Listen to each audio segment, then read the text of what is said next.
Hello students, ಈ ಪಾಠದಲ್ಲಿ shielded metal arc welding process ಬಳಸಿಕೊಂಡು 1G ಪೊಸಿಷನ್ನಲ್ಲಿ 50 mm ಡಯಾಮೀಟರ್ ಮತ್ತು 5 mm ವಾಲ್ ಥಿಕ್ನೆಸ್ ಇರುವ MS ಪೈಪ್ನಲ್ಲಿ ಬಡ್ ಜಾಯಿಂಟ್ ಅನ್ನು ವೆಲ್ಡ್ ಮಾಡುವ ಪ್ರಾಸೆಸ್ ಬಗ್ಗೆ ನಾವು ಕಲಿಯಲಿದ್ದೀವಿ. ಉದ್ದೇಶ: ಈ ವಿಷಯ ಭಾಗದ ಕೊನೆಯಲ್ಲಿ ನೀವೇನು ಕಲಿಯುತ್ತೀರೆಂದರೆ, ಕೊಟ್ಟಿರೋ ಡ್ರಾಯಿಂಗ್ ಪ್ರಕಾರ ಪೈಪನ್ನು ಕತ್ತರಿಸಿ ಬೀವೆಲ್ ಮಾಡುವುದು, ಬಟ್ ವೆಲ್ಡಿಂಗ್ ತಯಾರಿಗಾಗಿ ಪೈಪ್ಗಳನ್ನು ಟ್ಯಾಕ್ ಮಾಡೋದು, ವೇವಿಂಗ್ ಟೆಕ್ನಿಕ್ ಮತ್ತು ರೊಟೇಷನ್ ಮೆಥಡ್ ಉಪಯೋಗಿಸಿಕೊಂಡು ರೂಟ್, ಸೆಕೆಂಡ್ ಮತ್ತು ಥರ್ಡ್ ರನ್ಗಳನ್ನು ಡೆಪಾಸಿಟ್ ಮಾಡುವುದು, ವೆಲ್ಡ್ ಬೀಡ್ ಅನ್ನು ಸ್ಟೀಲ್ ವೈರ್ ಬ್ರಷ್ನಿಂದ ಶುಚಿ ಮಾಡೋದು, ವೆಲ್ಡ್ ಬೀಡ್ನಲ್ಲಿ ಯಾವುದಾದರೂ ಸರ್ಫೇಸ್ ಡಿಫೆಕ್ಟ್ಸ್ ಇದೆಯೇ ಎಂದು ಪರಿಶೀಲಿಸೋದು. ಶೀಲ್ಡ್ ಮೆಟಲ್ ಆರ್ಕ್ ವೆಲ್ಡಿಂಗ್ ಪ್ರಕ್ರಿಯೆಯನ್ನು ಉಪಯೋಗಿಸಿಕೊಂಡು 1G ಸ್ಥಾನದಲ್ಲಿ 50 mm ಡಯಾಮೀಟರ್ ಮತ್ತು 5 mm ವಾಲ್ ಥಿಕ್ನೆಸ್ ಇರೋ MS ಪೈಪ್ನಲ್ಲಿ ಬಟ್ ಜಾಯಿಂಟ್ ಅನ್ನು ವೆಲ್ಡಿಂಗ್ ಮಾಡಲು ಅಗತ್ಯವಿರುವ ವಸ್ತುಗಳ ಪಟ್ಟಿಯನ್ನು ಈಗ ಹೇಳ್ತೀನಿ.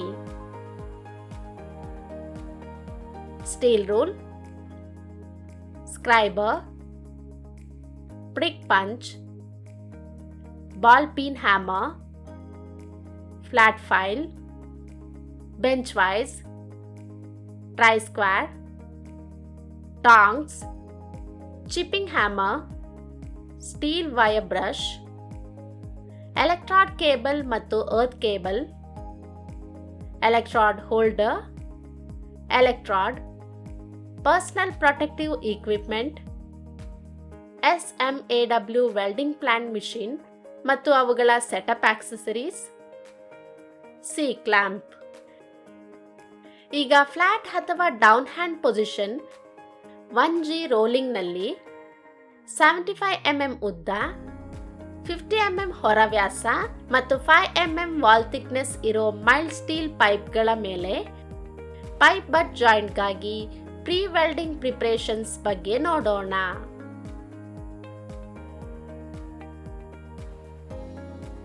ಪ್ರೊಟೆಕ್ಟಿವ್ ಬಟ್ಟೆಗಳನ್ನು ಹಾಕಿಕೊಳ್ಳಿ.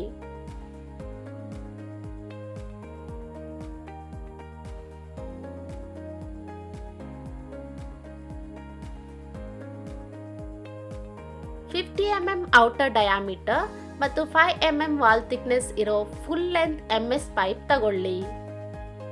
MS ಸ್ಟೀಲ್ ಪೈಪ್ ಸರಿಯಾದ ಸ್ಪೆಸಿಫಿಕೇಶನ್ಸ್ ಮತ್ತು ಕ್ವಾಲಿಟಿ ಸ್ಟ್ಯಾಂಡರ್ಡ್ಗಳನ್ನು ಪೂರೈಸುತ್ತದೆ ಅಂತ ಖಚಿತಪಡಿಸಿಕೊಳ್ಳಿ. ಪೈಪ್ನಲ್ಲಿ ಯಾವುದಾದರೂ ಸರ್ಫೇಸ್ ಡಿಫೆಕ್ಟ್ಸ್ ಅಥವಾ ಇರ್ರೆಗ್ಯುಲಾರಿಟೀಸ್ ಇದೆಯಾ ಎಂದು ಪರಿಶೀಲಿಸಿ. ಮೈಲ್ಡ್ ಸ್ಟೀಲ್ ಪೈಪ್ ಸ್ವಚ್ಛವಾಗಿದೆ ಮತ್ತು ವೆಲ್ಡ್ ಗುಣಮಟ್ಟವನ್ನು ಬಾಧಿಸುವ ತುಕ್ಕು, ಕೊಳೆ, ಗ್ರೀಸ್ ಅಥವಾ ಯಾವುದೇ ಮಾಲಿನ್ಯಕಾರಕಗಳು ಇಲ್ಲ ಅಂತ ಕನ್ಫರ್ಮ್ ಮಾಡಿಕೊಳ್ಳಿ. ಪೈಪ್ನಲ್ಲಿ ನಿಖರವಾಗಿ 75 mm ಉದ್ದ 2 ಪೈಪ್ಗಳಿಗೆ ಅಳೆದು ಮಾರ್ಕ್ ಮಾಡಿ. ಕಟಿಂಗ್ ಪ್ರಾಸೆಸ್ನಲ್ಲಿ ಸ್ಪಷ್ಟವಾಗಿ ಕಾಣಿಸುವ ರೀತಿಯಲ್ಲಿ ಮಾರ್ಕ್ ಮಾಡಲು ಮಾರ್ಕರ್ ಅಥವಾ ಸ್ಕ್ರೈಬರ್ ಬಳಸಿ. ಹ್ಯಾಕ್ಸಾ ಉಪಯೋಗಿಸಿ ಪೈಪ್ಗಳನ್ನು ನಿರ್ದಿಷ್ಟ ಗಾತ್ರಕ್ಕೆ ಕತ್ತರಿಸಿ. ಪೈಪ್ ತುದಿ ಚೌಕಾಕಾರವಾಗಿದೆಯೇ ಅಂತ ನೋಡೋಕೆ ಟ್ರೈ ಸ್ಕ್ವೇರ್ ಉಪಯೋಗಿಸಿ.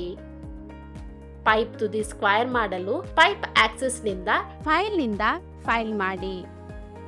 ಅಂಚುಗಳನ್ನು 1.5 ನಿಂದ 1.75 mm ರೂಟ್ ಫೇಸ್ ನಲ್ಲೇ ಇಟ್ಟುಕೊಂಡು 30 ರಿಂದ 35 ಡಿಗ್ರಿನಷ್ಟು ಬೀವೆಲ್ ಮಾಡಲು ಗ್ರೈಂಡ್ ಮಾಡಿ. ಪೈಪ್ ತುದಿಗಳಿಂದ ಬರ್ಸ್ ಮತ್ತು ತುಕ್ಕು ತೆಗೆಯಿರಿ. ಬಟ್ ಜಾಯಿಂಟ್ ರಚಿಸಲು 2 ಪೈಪ್ಗಳನ್ನು ಜೋಡಿಸಿ. ಆಂಗಲ್ ಐರನ್ ಫಿಕ್ಚರ್ ಅಥವಾ ವಿ ಪ್ರೊಫೈಲ್ ಉಪಯೋಗಿಸಿ ಅವುಗಳನ್ನು ಹೊಂದಿಸಿ. 3.15 mm ಮಧ್ಯಮ ಲೇಪಿತ MS ಎಲೆಕ್ಟ್ರಾಡ್ ಬಳಸಿ. BIS code ER4211. ಟ್ಯಾಕಿಂಗ್ ಆಗಿ ವಿದ್ಯುತ್ ಪ್ರವಾಹವನ್ನು 110 ಆಂಪ್ಸ್ಗೆ ಹೊಂದಿಸಿ.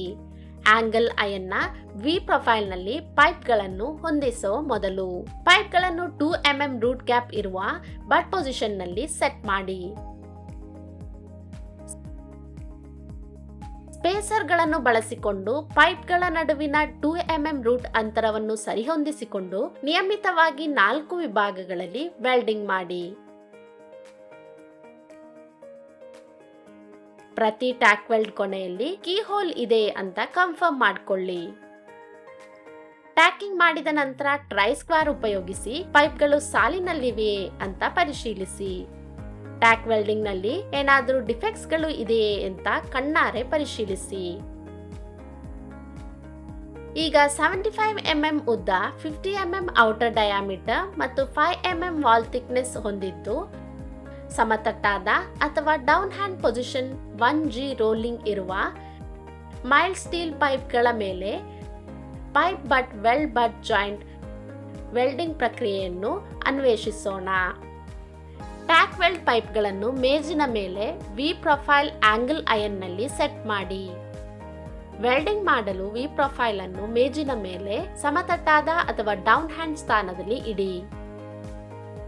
ವೆಲ್ಡಿಂಗ್ ಗ್ಲೌಸ್ಗಳು, ಲೆನ್ಸ್ನ ಸರಿಯಾದ ಶೇಡ್ ಇರೋ ವೆಲ್ಡಿಂಗ್ ಹೆಲ್ಮೆಟ್ ಮತ್ತು ಜ್ವಾಲೆ ನಿರೋಧಕ ಬಟ್ಟೆಗಳಂತಹ ಸೂಕ್ತ ಪರ್ಸನಲ್ ಪ್ರೊಟೆಕ್ಟಿವ್ ಇಕ್ವಿಪ್ಮೆಂಟ್ಗಳನ್ನು PPE ಹಾಕಿಕೊಳ್ಳಿ.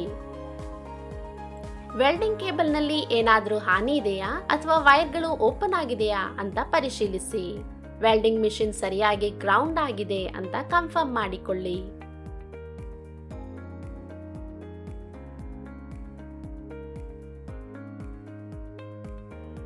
ವೆಲ್ಡಿಂಗ್ ಟಾರ್ಚ್ನಲ್ಲಿ ಏನಾದರೂ ಡಿಫೆಕ್ಟ್ಸ್ ಇದೆಯಾ ಅಂತ ಪರಿಶೀಲಿಸಿ. ಟಾರ್ಚ್ನಲ್ಲಿ ಎಲೆಕ್ಟ್ರಾಡ್ ಅನ್ನು ಸರಿಯಾಗಿ ಇಟ್ಟಿದ್ದೀರಾ ಅಂತ ಖಚಿತ ಮಾಡಿಕೊಳ್ಳಿ.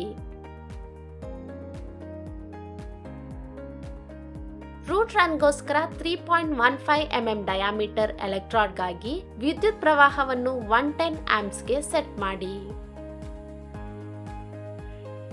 ಎಲೆಕ್ಟ್ರಾಡ್ ಅನ್ನು ಹೋಲ್ಡರ್ನಲ್ಲಿ 90 ಡಿಗ್ರಿ ಆಂಗಲ್ ಅಥವಾ ಹೋಲ್ಡರ್ನ ತುದಿಯಿಂದ 45 ಡಿಗ್ರಿ ಆಂಗಲ್ನಲ್ಲಿ ಇಡಿ.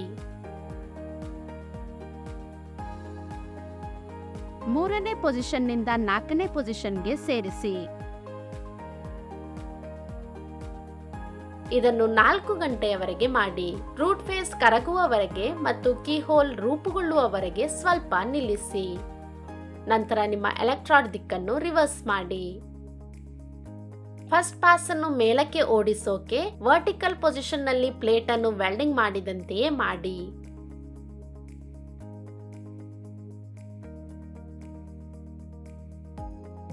ಐದರಿಂದ 15 ಡಿಗ್ರಿ ಪುಷ್ ಆಂಗಲ್ ಇರೋ ಎಲೆಕ್ಟ್ರಾಡ್ ಅನ್ನು ಉಪಯೋಗಿಸಿ.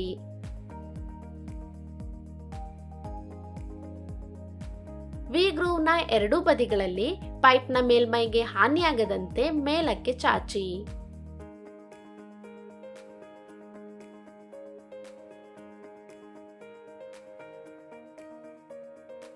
ನೀವು 1ನೇ ಪೊಸಿಷನ್ಗೆ ತಲುಪಿದಾಗ ಬೀಡನ್ನು ಚೆನ್ನಾಗಿ ಶುಚಿ ಮಾಡಿ. ಪೈಪ್ ಅನ್ನು 1/4 ಭಾಗಕ್ಕೆ ತಿರುಗಿಸಿ. ಅದೇ ರೀತಿಯಲ್ಲಿ ವೆಲ್ಡಿಂಗ್ ಮುಂದುವರಿಸಿ. ಮೊದಲ ಪಾಸ್ ಸಂಪೂರ್ಣವಾಗಿ ಮುಗಿಸೋಕೆ ಪೈಪ್ನ ಎಲ್ಲಾ 4 ಕ್ವಾರ್ಟರ್ಗಳಿಗೆ ಈ ಪ್ರಕ್ರಿಯೆಯನ್ನು ಪುನರಾವರ್ತಿಸಿ.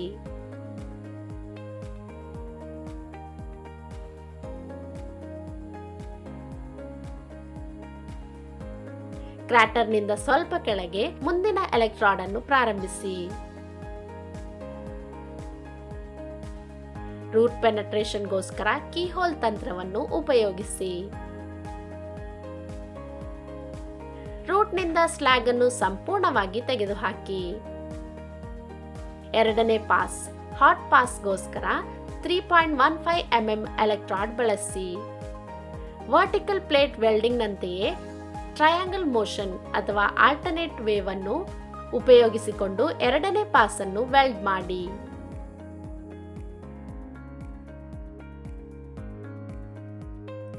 ಎರಡನೇ ಪಾಸ್ ತರಾನೇ ಕವರ್ ಪಾಸ್ ಅಂತ ಹೇಳೋ ಮೂರನೇ ಪಾಸ್ ಅನ್ನು ವೆಲ್ಡ್ ಮಾಡಿ.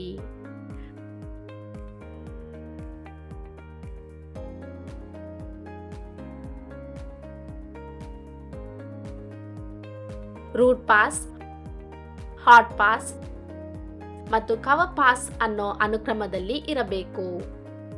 ತೋರಿಸಲಾದ ಮ್ಯಾಕ್ಸಿಮಮ್ ರೂಟ್ ಮತ್ತು ಫೇಸ್ ರಿಇನ್ಫೋರ್ಸ್ಮೆಂಟ್ಗೆ ಬದ್ಧರಾಗಿರಿ. ಪಾಸ್ ಅನ್ನು ಪೂರ್ಣಗೊಳಿಸುವಾಗ ಸ್ವಲ್ಪ ಓವರ್ಲ್ಯಾಪ್ ಮಾಡಿ. ಪಡಲ್ನಿಂದ ಆರ್ಕ್ ಅನ್ನು ಎಳೆಯೋ ತನಕ ಅದನ್ನು ಮುರಿಯಿರಿ.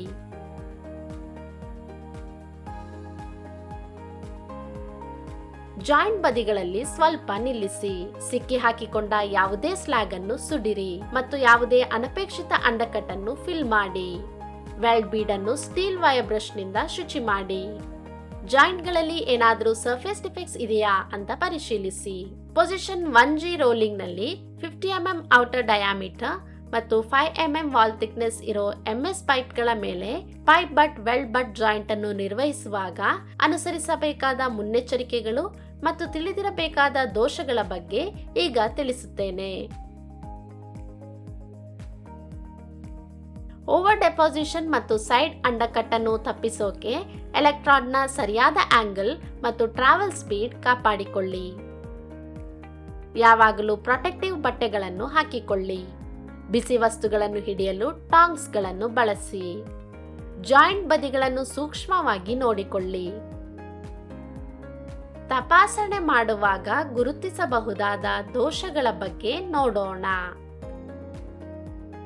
ಅಂಡರ್ಕಟ್,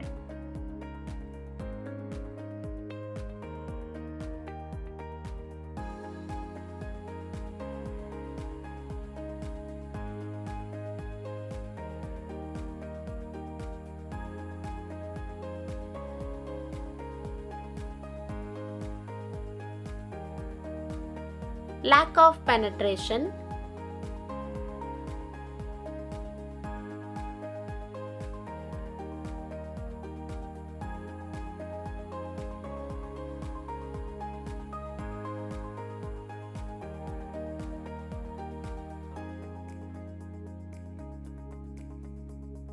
entrapped slag,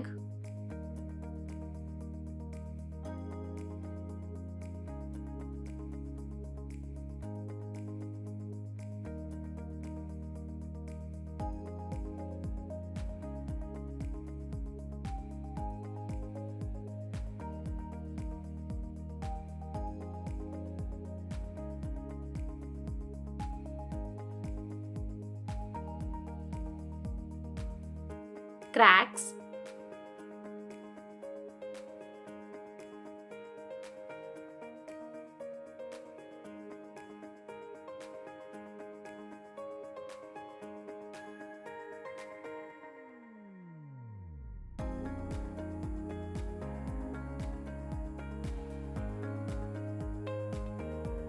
ಈ ಪಾಠದಲ್ಲಿ ಪ್ರಮುಖ ಸ್ಕಿಲ್ಸ್ ಮತ್ತು ಟೆಕ್ನಿಕ್ಸ್ಗಳನ್ನು ಕಲಿತಿದ್ದೀರಿ. ಡ್ರಾಯಿಂಗ್ ಪ್ರಕಾರ ಪೈಪ್ ಅನ್ನು ಕತ್ತರಿಸುವುದು ಮತ್ತು ಬೆವೆಲ್ ಮಾಡುವುದು. ಬಟ್ ವೆಲ್ಡಿಂಗ್ ತಯಾರಿಕೆಯಲ್ಲಿ ಪೈಪ್ಗಳನ್ನು ಟ್ಯಾಕಿಂಗ್ ಮಾಡುವುದು. ವೀವಿಂಗ್ ಮತ್ತು ರೊಟೇಷನ್ ವಿಧಾನಗಳನ್ನು ಬಳಸಿಕೊಂಡು ರೂಟ್ ಪಾಸ್, ಸೆಕೆಂಡ್ ಪಾಸ್ ಮತ್ತು ಥರ್ಡ್ ಪಾಸ್ ಅನ್ನು ಡೆಪಾಸಿಟ್ ಮಾಡುವುದು. ಸ್ಟೀಲ್ ವೈರ್ ಬ್ರಷ್ ಬಳಸಿ ವೆಲ್ಡ್ ಬೀಡ್ ಅನ್ನು ಸ್ವಚ್ಛಗೊಳಿಸುವುದು. ವೆಲ್ಡಿನ ಕ್ವಾಲಿಟಿ ಮತ್ತು ಇಂಟಗ್ರಿಟಿ ಖಚಿತಪಡಿಸಿಕೊಳ್ಳಲು ಏನಾದರೂ ಎಕ್ಸ್ಟರ್ನಲ್ ಡಿಫೆಕ್ಟ್ಸ್ ಇದೆ ಎಂದು ವೆಲ್ಡ್ ಬೀಡ್ ಅನ್ನು ಪರೀಕ್ಷಿಸುವುದು.